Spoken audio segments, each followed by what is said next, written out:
Now next topic is Newton's third law of motion and gravitation. The Newton's third law of motion also holds good for the force of gravitation. This means that when earth exerts a force of attraction on an object, then the object also exerts an equal force on the earth in the opposite direction.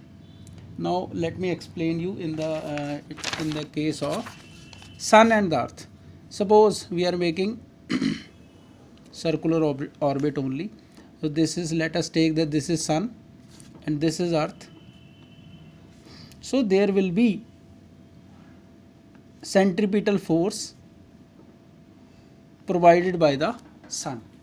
But according to Newton's third law, so there should be another force. Now it will become unbalanced force and earth will sink into the sun.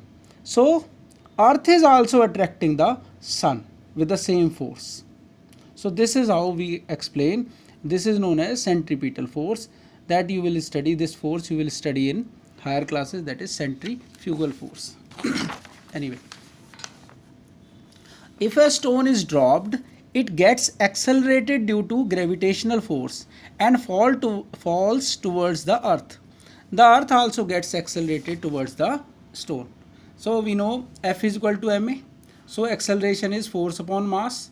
So that means acceleration is inversely proportional to mass. So if the mass is large, acceleration will be very small, and if mass is small, acceleration will be large.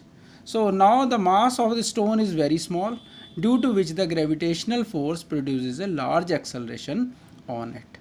Now see, let us suppose this is the earth and there is some stone. So both are attracting each other and both are attracting each other, and there will be acceleration in the earth also. Okay. There will be acceleration, the force will be 9.8 Newton, we have already seen. So acceleration is force upon mass.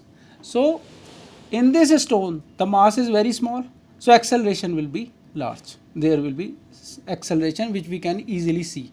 But yes, according to Newton's law, there will be acceleration in the earth, but since the mass of earth is very large, so the acceleration will be very small and it can't be detected.